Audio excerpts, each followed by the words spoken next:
Maggie, I'll start with a question for you. I think when people think of convent movies, they think of these kind of really strict environments, and you've created this movie where it's a place of passion, a place of love. Where did kind of like that perception of kind of convent life come from for you? Like totally by accident. I didn't know anything about nuns or have any background in Catholicism when I first started with this topic. But I had accidentally read a book about Mother Teresa called Come Be My Light that consisted of all these letters that she'd written during the course of her life to all these various confidants. And they were sort of obsessively consumed with her love relationship with God. And the relationship was so passionate and so extreme and so dysfunctional in a weird way, so volcanic. And like I related to it because my own first love relationships mirrored that. And so it like revealed to me that like my perception of nuns is these kind of like very staid, like older, I guess, repressed women, school teachers, healers, all that kind of stuff, was limited, and that in fact they mainly fell into the category of extremists, like psychologically extremist personalities, and extremist in terms of their romanticism, and that was very moving to me, and so like that kind of inspired it. And then, Margaret, for you, did you have any kind of relationship to Catholicism? And then I'm curious how you kind of related to the idea of this as being kind of a love story with God. Yeah, I didn't really have any relationship with Catholicism, and I'm not religious, and I didn't grow up religious, and it was an opportunity to learn about Catholicism and to read the Bible for the first time. And as far as having a relationship with God within the film, I think it was really important to Maggie and me, and it was one of the things that I found so exciting about this part was to really try to make it feel like God was my first boyfriend, and in the scenes where I'm praying in bed, to make it feel like you're talking to your boyfriend who's laying beside you, and that intimacy. And Julianne, you actually just watched the movie for the first time here tonight. I'm always deeply fascinated by that. Let's call that. Well, no, simply because I like. It's a good movie. That is the impression I want to hear. I like hearing sort of people's fresh impressions of just having seen a work that they were a part of. Is there anything about the sort of the finished movie that's surprising to you? Is there anything that maybe you didn't expect to feel in actually like the actual watching of the movie? Please give your answer in front of the filmmaker. I was not surprised by it, but I loved it, and I was very. I loved all the images of how she has throughout of the older nuns in there, and just imagining these women and where they end up. I thought that was all the quiet of just these women who've dedicated their lives to this love of God. I thought that to me was particularly moving, and I really enjoyed it. Because Meg, I have to say, there's a line in the film when Melissa Leo's character says that she hasn't left the grounds of the convent for nearly 40 years, and for some reason I was just so taken aback by that. The idea that when you sort of would go to live this life, you really were cutting yourself sort of off from the world. And was that something that was a shock to you? And what do you think that did to those characters, and especially for the younger women who were sort of like just about to be entering that life, were like saying, "Goodbye, world. We'll see you in some time." Well, for the younger women and the younger characters, I wanted to make it clear that they didn't fully understand that, like that they were too young and naive. They were too idealistic to kind of like contemplate that. And with Melissa, what we worked on a lot was the idea that she had the emotional psychology of a 16-year-old. because she'd come in there when she was 16, and her emotional reactions to things were still 16, because the thing that matures you in life is relationships with other people. That's like how you kind of figure out who you are and like figure out how to deal with things in life in a more, you react to every situation that you have with a person, and then you grow and you grow and you grow. And so Melissa and I talked a lot about the fact that like this person never developed emotionally beyond 16, because she's been there, because she's supposed to be 56, something like that, same age as Melissa. So so we discussed the tantrums a lot. Like we discussed that she's having these tantrums because she's like, she doesn't have the tools to be any age beyond the age when she entered. And she's been like toiling with this relationship, with this marriage, for 40 years since. And tell me a little bit about your interest in Vatican II and sort of like the changes and the modernization of the Catholic Church, because I've seen you say in some other interviews that was kind of an interest you had even before you found like the Mother Teresa story, and that was something you kind of had Well, been what happened interested with me was like I found the Mother Teresa story, and it was really interesting, and I realized that I didn't know that like a great deal about nuns. So then I went on Amazon, and I was like, not thinking of making a movie or anything like that. I was like, I'd like to know a little bit more about nuns and their love relationships. And there's a like small but like rich canon of memoirs of ex-nuns that started in like the 80s through the 90s, like women who had been 20 years out of Vatican II, and they're all consumed with like two subjects, and the two subjects are their time in the novitiate and the impact of Vatican II. And when I went on Amazon, it was like, if you like this book, you might like this book, you might like this book, you might like this book. And I'm like a compulsive personality, so I will frequently like order like 30 books that I don't read. And in this situation, I ordered 30 books, and I was like, they were sitting on my kitchen counter, and I was like, oh my God, like this is the 50th time that I've ordered like 30 books that I won't read, so I'm going to actually read these. And I read them all. I did read them all. Like I was, like I got into it. I got like, obsessive about it. But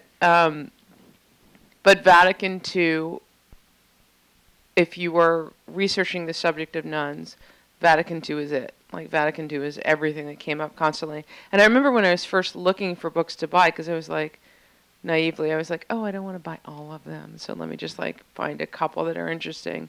And these nuns, these ex-nuns and present nuns, were like sounding off in the comment sections about Vatican II and these like crazy like arguments. And I was like, oh my God, like what are they talking about? They're so worked up about something. They're like, well, this, she shouldn't have said this, and we all know this, and da da da. And I was like, what are they talking about? And so so Vatican II is like, if you're interested in the subject of nuns, Vatican II is it.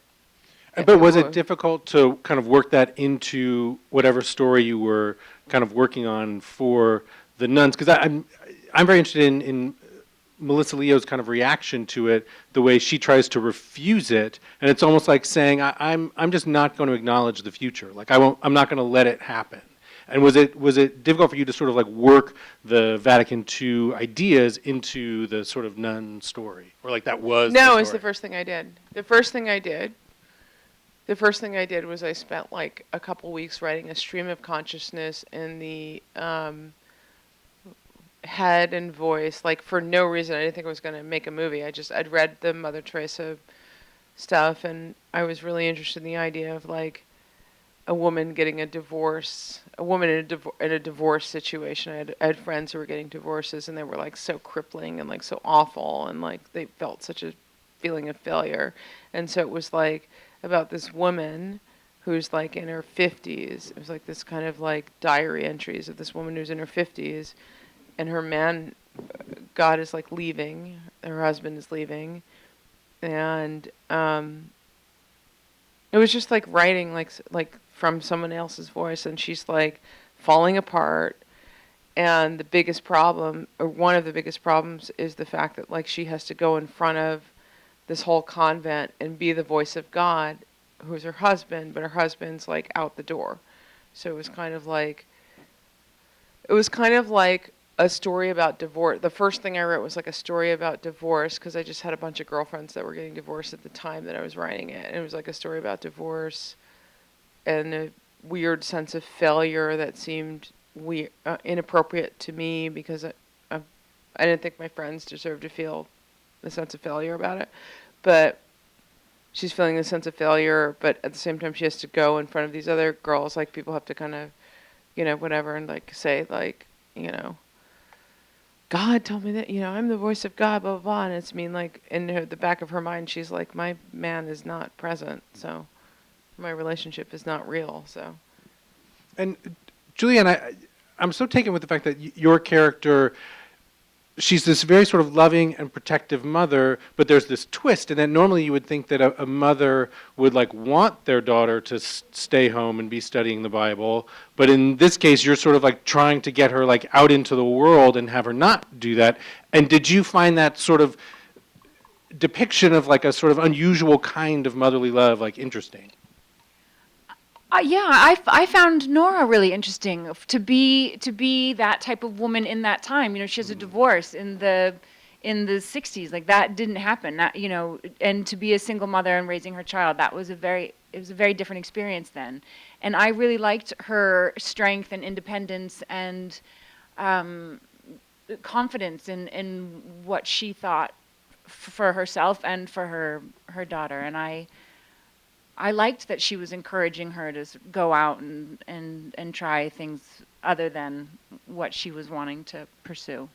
And in particular, Margaret, once your character's in the convent, I don't know, the scenes, the kind of the visitation scenes to just be so moving. Is there a term for the, I don't want to call it the visiting cage, but whatever that room is that they're in? No, that's totally real. I mean, they're not allowed to touch. Like they're in cloistered convents. They see their loved ones through a gate.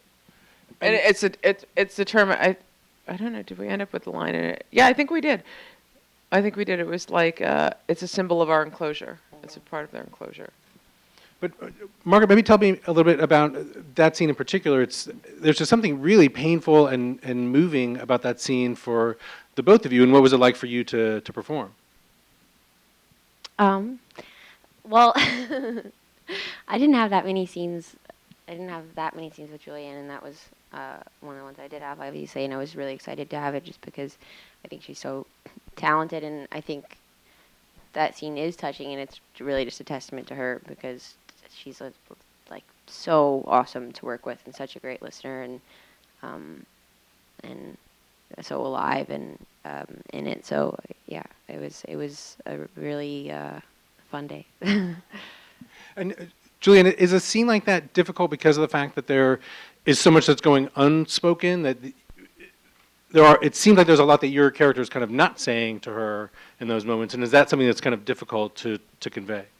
I think it's fun to not say things and not show things, and I think that's can often be more interesting when you think there's something there that the character's not speaking to directly. And I just thought, in that scene, I loved working with Margaret, and I just thought the same thing. She was just so present that it was just, it became very easy to just sort of feel like what it would feel like. I think that as a single mother, they became sort of friends. I think that her daughter was everything to her. And so thinking of that being unavailable anymore as a mother and myself, that was just the biggest heartbreak, what that would mean if she stayed in the convent. So, yeah. I know, I'm going to try to put this in like the most unbackhanded compliment way that I can. You are so good at kind of doing a lot with a little, like in what I think are true supporting performances. You're also this season in the film I, Tonya, and you do a lot in that movie without a lot of scenes. And is there some trick to like a fine supporting performance, like to not having a lot of scenes in a movie and yet still kind of coming in and making a really big emotional impression? You try to be honest. You try to play it as if it were really happening, and that's all you can do. Whether you have one scene or you're in every scene in the movie, is play each scene for what it is and hope that it lands and that people recognize something in it. And Maggie, in this movie, you have a pretty big cast. I mean, especially among the young girls, there's a lot of characters there. And was it difficult for you to kind of give everybody their moment and sort of keep track of all the characters that you had in the story? No, it wasn't difficult. It's difficult in the editing room. You're kind of like following a lot of through lines and just trying to make sure that like themes match up. So that a theme that's introduced early is like picked up later, even in the most subtle way. But I'm really like careful and specific about casting, and particularly with young women. I wanted every young girl I cast to represent something very specific to this whole notion of what makes somebody like sort of like seek religion, and I cast girls that were awesome, and I cast young women that wanted to like really engage in it. So I spent a lot of time with each of the young girls that you see in the movie, like talking about the character, and stuff was constantly rewritten. Like Morgan's sailor scene in the chapter Falls, we kept rewriting together because I kept being like, well, tell me something that would like be really uncomfortable for you. Like tell me something that would just like be more and more embarrassing, more and more like, not like make it worse. And she was into that, and all the other young women were into that. I mean, like, I never give myself like any pats on the back about directing, but I definitely do about casting because I'm proud of my instincts about casting. I'm very proud of that. Thank you. And Margaret, I'd seen an interview with your co-star Diana Agron, and she said how when she put on her costume, put on that nun's habit, like she was surprised how much it changed her and kind of how it made her feel. And was it the same for you? Like, do you just kind of hold yourself differently and feel differently once you have that costume on? Well, I think it was slightly more extreme for Diana because she's wearing the wimple, which is really restricting, and you can not even hear as well when you're wearing it. Also, apparently, I just dress like a nun all the time, so like. Also is a nun. Just make note of that. I specifically didn't take my sweater off because I'm wearing like a white shirt and thought that it looked too much like a nun. So, honestly, I think I found it really comfortable to be able to wear the same thing every day. It was really quick in wardrobe, and that's not a very well-educated answer, but. Now, tell me a little bit about how you kind of captured the tone of the movie, because there's this kind of sense of like wild restraint about it. Like it's both at once very contained and very open. And was that something that felt like it was hard to capture? Are you looking at me? No, I'm looking at Margaret. Wait, what's the question? I'm sorry. I thought that was a Julian. Wildly restrained or difficult to capture? The tone was the tone of the movie something that you talked about with Maggie? Did you feel like it was really there in the script? Like because it's unusual because it's really specific, like kind of the exact place that there it's was a existing very at. specific atmosphere on set. I think, one of the things that is so special about this film is obviously that it's just all women, and it's almost an entirely female cast, obviously, and then Maggie's a woman. She was the writer, the director, the producer was a woman, the DP was a woman, and I guess apparently almost all of the department heads except for one were women.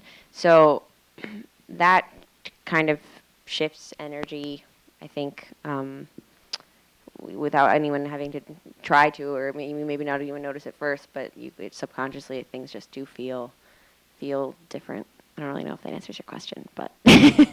Well, tell me a little bit more about that, Maggie. Was that a conscious decision on your part to have female department heads, a female DP, a female editor, and what do you think it did for the movie to make those decisions? Kind of only because I'm like a hugely collaborative person. Like I like to collaborate a lot with people, and the movie was meant to be from such a distinctly like female point of view. Like when I was growing up, like my favorite director was like Jane Campion. Like I like super like female point of view kind of stuff, and I rely so heavily on my DP, who's a woman. Her name is Kat Westergaard. She shoots so female, like she shoots from such a feminine perspective. If you really, really look at what she's doing, it's very specifically female.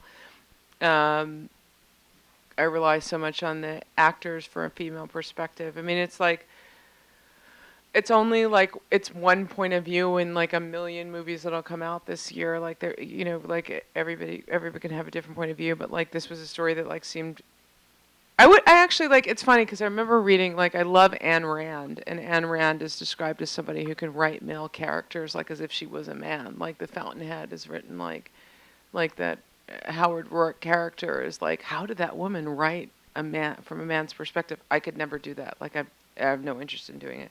It's like not my thing. Not comparing myself to Ayn Rand, but I'm just saying, like, I'm like, well, the reason why I don't write The Fountainhead is because, no, just kidding. But I mean, like, the point is that, like, I don't have anything else to draw from. Like, I'm just, like, sort of, like, really interested in, like, sort of, like, a feminine point of view, and I'm super collaborative, so like having other women to like bounce, and I'm not saying that it wouldn't work as well with men, but it was like this environment for this movie, the sort of conversations about like female sexuality and all the kind of stuff that's going on is like was best served with an almost entirely female environment, and I'm proud of it. I'm so proud of it. Well, it's hard not to notice that there's a few scenes in the movie that you can imagine if a man was making this movie, they'd be essentially sort of trash nunsploitation scenes, and that you kind of You keep said that.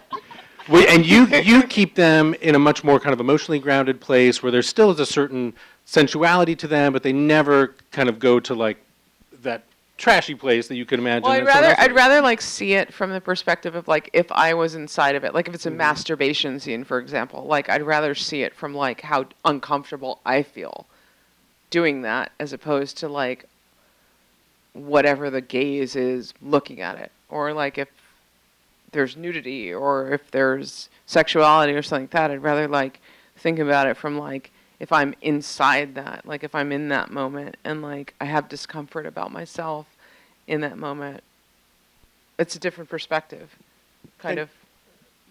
Margaret, there's a moment where you and another one of the young nuns simply hold hands, and it still feels so electric and so forbidden and exciting. And do you think that in the hands of a male director that scene would have been different? Like, can you sort of quantify what it was that Maggie was doing there?